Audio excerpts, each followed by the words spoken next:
What's Good podcast. Hey, ladies and gents, thank you so much for tuning into another episode of What's Good podcast. We are here for season 3. I am so excited. As you guys know, I do not have interviews. Instead, I have genuine conversation with you guys and gals. So let's get into it. Today, I have my first guest for season 3, Trokon, in the building. How are you? What's good? What's good? Yes. See what I did there? Yeah, I saw what you did there. I appreciate that. And so, if you guys been listening to season 1, season 2, we're not changing up a thing. We're going to go ahead and get started with our icebreakers. Are you prepared? Dun dun dun. Dun, dun, dun. All right, so for you, if you can invite 3 people to dinner, living, dead, fictional, or real, who would it be? And that's 3. 3 people to dinner. Wow. That is a tough one. All right, let me think about this.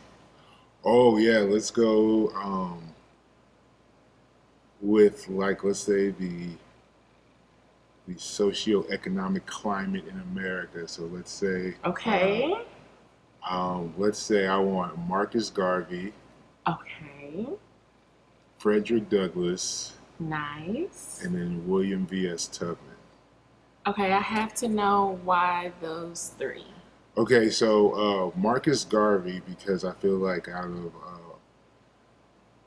black leaders, an idealist, he's probably at least talked about, in my personal opinion, or at least for me, I'm not educated about him, but I am intrigued by his perspective, right? Makes so sense. Pan-Africanism. Frederick Douglass, because that's probably one of my favorite leaders or black figures at the time, honestly. I read the narrative life of Frederick Douglass once every year. Okay. So it gives me perspective. So I'm very familiar with his story. So to say, I could actually have a conversation. And then what's the conversation between Frederick Douglass, who experienced slavery, and Marcus Garvey, who came from Haiti? He was fresh out of slavery and was like, no, we need to start our own nation, right? And then the third would be William V.S. Tubman, who was the president of Liberia for 26 years. And he was the president of an African country. And, I'm Liberian, so to put those 3 heads there to say, all right, he led it. This guy talked about it. And then, Freddie, what you got to say from actually being a part of it, right? Right. I think that would be a very interesting conversation. I agree. I like that. I would want to be a fly in the room with that. Yeah, I'm trying to figure out what I'm going to cook. We don't eat. And with you being Liberian, this past Sunday was Independence Day, right? It was. What did you do? Even though it's, pandemic or whatever, but what did you do? Oh, this was my, I'll say maybe the slowest 26 I've ever had. I just had a pool party, but it wasn't as big as I've done in the past. I think the celebration was because my youngest cousin got married the day before. So we had, the wedding festivities Friday, Saturday. Then the 26th, I'm not as young as I used to be. So we had to tone it down. Something had to give. Right. Something had to give. So next year, it's going to be big. Nice. Yeah. All right, so let's get into our genuine conversation. Who is Trokon? Who are you? Who is Trokon? Man with many hats. Too many hats. I think first I'm a son. I'm a father. I'm a brother. Once upon a time, I was an athlete. I like to say I'm a retired engineer. Okay. That's my past life. Yeah. So I try to leave it in the past. And now I've coined the term freelance entrepreneur. So that's exactly what we're going to get into, because me already knowing some stuff about you, when I heard you tell me, I was an athlete, breed, engineer, this, and that, I'm like, what was the transition like? Because none of those fields really go together, for being an athlete to being an engineer now digital marketing, freelancer, I mean, all that good stuff. What was the transition like? It's never easy. Mm-hmm. I like to say, like, sometimes I'm just a glutton for punishment. Mm-hmm. So through transitioning, I've actually gotten good at transitioning. Mm-hmm. Makes sense. Break that down, though. Right. So with me being an athlete, and being in locker rooms and being around different personalities, you learn how to work with different types of people. Makes sense. You know, and then I played football, so that's the ultimate team game. So some of the skills you learn there and working with people, it's easily transferable, whether it's in corporate America or whether it's in your business. Mm-hmm. Just understanding how to read a person, how to really support and help. Mm-hmm. I think those skills, like, exponential there in everything that I do. But the mentality that comes from being an athlete of just wanting to do better, what does it take, attention to detail. Um, I was fortunate enough to have played for Euless Trinity here, Mm-hmm. and we had amazing coaches, and my head football coach went to the Hall of Fame, right? Mm-hmm. But the lessons that we learned, you know, when I was playing football, I think is what allowed me to maybe ascend, you know, as far as just the mentality of what it takes to just be great at anything. So for us to be so successful in high school, it wasn't just X's and O's. There was a lot of conversations about mental toughness and paying attention to detail and what's the film study, what's the work after work. Right. To be this good, you have to come in before school at 6 a.m. Mm-hmm. After practice, you still got to go and lift some more weights. It's like that work ethic, that mentality, you know, whatever you apply it to, good things are going to happen. Mm-hmm. Correct. So even when I transitioned, I never lost that mentality. Makes sense. You know, so for me, football was cut short in college. I actually was diagnosed with an enlarged heart, and the doctors told me I couldn't play football anymore. Mm-hmm. So at that point, I had two decisions. I could either cry about it, you know, or you move on. So I ended up taking school more seriously, applied to grad school, got in, and then now grad school is my football field. You know, engineering was my football field. So studying nonstop, just trying to be competitive, trying to be the best in the classroom, and I wasn't. I was pretty bad. Not that I wasn't. Yeah, but you learn to make it, right? You learn to make it, and then from there, go into my career, and now I'm an engineer, and there are different things that come with that. So even when you're transitioning, once you've done something for so long, you take on an identity, Right. if that makes sense, right? So if you think about any child who's been playing any sport since Little League, you know, if I meet you at 15 years old and I say, what do you do? The first thing you say is, I'm a football player. I'm a basketball player. Well, yeah, I played football till 22. So even going into grad school, if you ask me what I did, it wasn't for engineering. I was a football player. And doctor was tripping, said my heart too. You know, it was whatever story that was. So you learn how to be a student. Now I have to identify myself as a student. And from a student, I have to learn how to identify myself as an engineer. Yeah. And I don't. You know, I'm not comfortable in those worlds. I've only been a serious student, honestly, for like 3 or 4 As a years. football player, I'm sure you had a lot of fun. Yeah, I did. I did. You know, and now I'm a professional. And I just don't see myself as a professional. I don't take myself seriously in those meeting rooms. I'm just like, man, how am I here? Right. You know? And I was fortunate, though, through my graduate internship, I worked under a corporate group, right? So I worked under, I think there were about 6 master black belts, and they were all in the Lean Six Sigma, so continuous improvement. So it's basically the skill of learning how to change, how do you implement change within organizations, what's the process of change, and then we're changing to make more money, right? So what can we do to make more money, you know? Looking at processes objectively. And so coming out of, you know, this transition of no more football, now I'm an engineer, and you know, God blesses me with this internship, I learned how to change. You know, so I don't just learn how to change work, but eventually the work flows into your life. Right.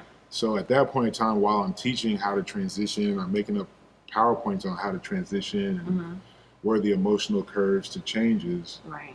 You eventually acknowledge it in yourself. And so at that point, you know, it carries on into my career, even though I feel, you know, like inferior.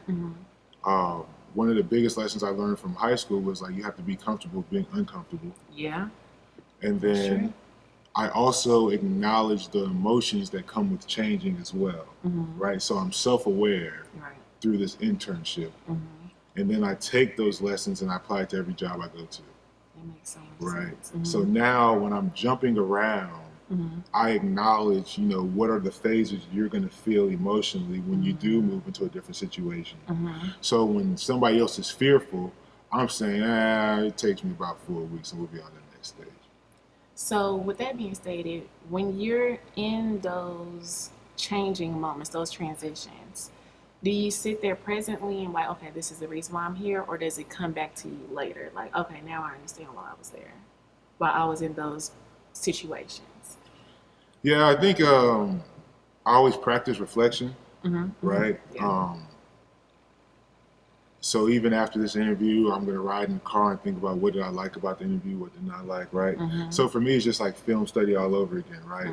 Like I said, I always have the athlete mentality.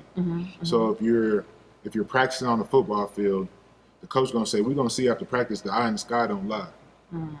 So we're going to watch this film, see what you was really doing. Right. So that's even like me. So I think, you know, I've always practiced just reflecting and trying to say like, okay, in that moment, did you act accordingly? And if we could redo that moment, what would you have done better? Because there's always room for improvement. And there are only so many situations you're really going to be in. To say that you wouldn't come across another podcast or another podcast interview that you didn't have the chance to get better. Right? So we always reserve the right to get better. That is true. Right? And that's just like, now it's my continuous improvement mindset of change. And so failure is going to happen. Right. But it's not the failure you should focus on. It's what were the reasons that we failed. Because that's what's going to keep you, that's what's going to get you to the next level, because that situation is going to happen again. So now when I'm in that situation again and people start offering different ideas, or it's another comment that come out, oh, seen that before, don't do that, seen that before, because it's the film study, it's the reflection. All right, now I learn how to move and handle situations differently. You kind of flow within it. Look at you. It's a whole nother side to Trokon I'm going to learn today. All right. And so I did read on D Magazine that you had applied to several different jobs, several applications. I think it was like in the 90s. I wish, no. It was actually, I applied to 38. I had 38 job applications and countless interviews before I actually landed my first engineering job. What made you not quit? Like, okay, maybe this engineering industry is not for me. Because sometimes that can be discouraging. Oh, it was very discouraging. Yeah. It wasn't no sometimes about it. I mean, I can believe it. I just went through grad school to be an engineer. Football was taken away from me and engineering was the plan. And, you know, I did those tests, I did the internship, and I was just like, no, this is going to happen. You know, I also understood, though, you know, outside of just my will and determination, what have you, I think it's 2010, we're in a recession, right? So industries are already down. So I understood it couldn't last like this forever. You're just going to have to wait it out. Right. You don't have any experience, and all you have is a master's degree. It is what it is. You just keep knocking on doors until you get the answer that you want. Right. Only mentality to really have in that situation. You know, you pray, you ask for things, but you know, you just sit and wait. And I think there's a lot to be said for going through that. Yeah. I think the appreciation of, being able to call myself an engineer Mm-hmm. and how serious I was when I finally got that first role, was because of that experience. Mm-hmm. So now it's like once I did get my chance, though, I was going to make the most out of it, Mm-hmm. It's a because lot of hard work. correct, because Yeah. it was no telling when it was going to happen again in my mind. Mm-hmm. Like, man, they finally said yes to me. Mm-hmm. I got the title. Yeah, yeah. I still have my first business cards, from that, just to let you know, like, how big that was for me, Mm-hmm. to say, like, yo, you're an engineer. Yeah, you did that. You got the Right, title. right, right, Mm-hmm. right. And so when I got in there, I mean, I was studying even more. I'm looking for the next certification. I'm just trying to figure out how to not go through that again. Makes sense. Right? Mm-hmm. Like, once I got in, I was like, nah, you ain't gonna pull this move on me again. Right? Off the reflection and what was the reasons why nobody said yes. What are those reasons? I don't want to give you a reason not to accept me. Right, moving forward. Correct. So it was a bunch of lessons I learned just out the gate, real world. That's lovely. I mean, did that motivation come from the stem of your childhood, or it was just something that just gradually came? Because I mean, like you mentioned, that's motivation. You're driven. Like, that's just a lot that was instilled in you to keep moving. To keep moving, yeah. Because it could be from your parents, it could be Yeah. something. So my work ethic comes from my mother. Gotcha. Yeah, my mom works like crazy. In fact, a lot of my friends who have known me my whole life have probably only seen my mom a handful of times. Really? Yeah, that's how much she works. Oh, she is gone. She's a beast. So, all right, I'll tell you a story about how much my mom works. So, I moved back to Texas, let's say 4 years ago. I think I moved back 4 years ago. And I jumped through a couple jobs. I'm always jumping through jobs. That was pretty much it. But I get one, and they're finally paying me hourly, and they're offering overtime. So I'm like clocking in. Yep. I'm like, Get all that. We about to stack. And I come home one day, I'm talking to my mom. I was like, man, I killed it this week. I got 65 hours. You know what I'm saying? I was racking it up. And so my mom looks at me with a straight face, and she's like, that's it? And at that point in time, I was just like, man, this woman be on something else. Because she was like 65. I'm usually getting around 80, 82. I'm like, what? Dang. And I mean, but she's just been there her whole life. That's all I've seen. Just like, that type of consistency, that work ethic, that nose to the grindstone. That's just been my mom. So I think subconsciously you always try to match that in some way, shape, or form. You know what I'm saying? I never took that sacrifice for granted on what she worked to do so that we could have. Yeah. Right. And so now I think I'm a workhorse. I'm a workaholic myself because of it. That makes sense. Yeah. The inspiration there. All right, so let's move forward to the freelancer journey. So after all that hard work to get that title of being an engineer, what was your thought process now being to where you are now? Because like you mentioned, you are, in your words, a retired engineer. Yeah, I retired.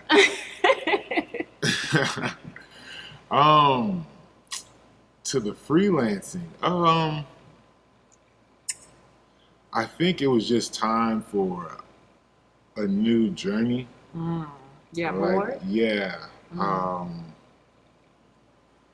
I wasn't comfortable in my own skin. And I think my priorities had changed, as I was transitioning. Early on, fresh out of college, it was all about my career, getting certifications, trying to get the next raise. But now I'm with my daughter more. We're going to school and we're doing things, and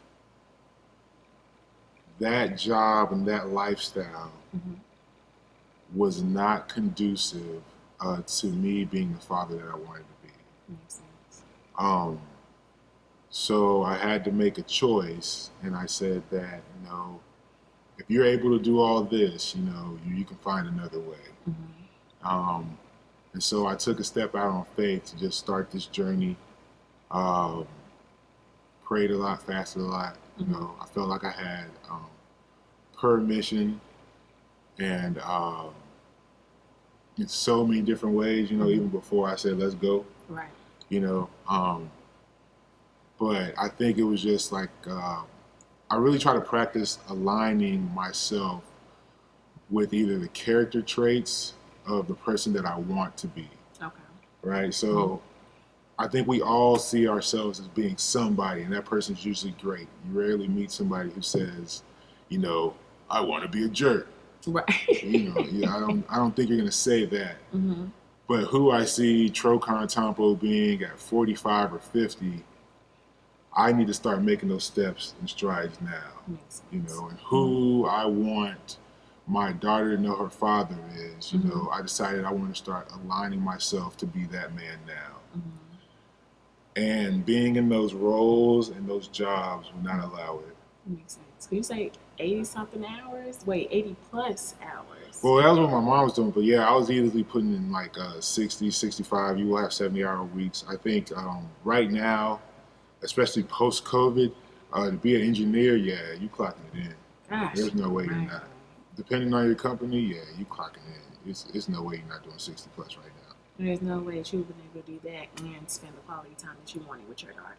Right. Yeah. And in the time that I did have to give her, I wasn't a pleasant person to be around. Because you're probably tired. Yeah, and you don't get to be tired, you know? So it's the work after work. You got to come home. I got to be daddy now, and I need to have energy to be daddy. Yeah. And I just felt like I was pouring all my energy into the wrong places. So for me, as morbid as it may sound, I challenged myself to say, who do you want around you when you're at your deathbed? So if you're just laying in your deathbed, who are the people going to be around you? That's a deep thought. Give your time to them now. And at that point, I was giving more time to my job than the people that I said wanted to be around me. And so I had to make the leap. Okay, so I have to ask you, your mindset is definitely different from a lot of people that I meet on a day-to-day basis. Would you say you get that from your father? Who do you get that from? I don't know. Because you do have deep thoughts from the spiritual mindset. I mean, just in general. Our conversation right now, who do I want at my deathbed and give them that time while I'm here presently? That is a deep thought. Really? You don't think so? I mean, it's fairly ordinary for you. Yes. I mean, do you say you get that from somebody? Like any personality? I don't know if I just get it from somebody, because there's nobody around me thinking like this. Okay, so right? You are the elephant in the room. Am I? So,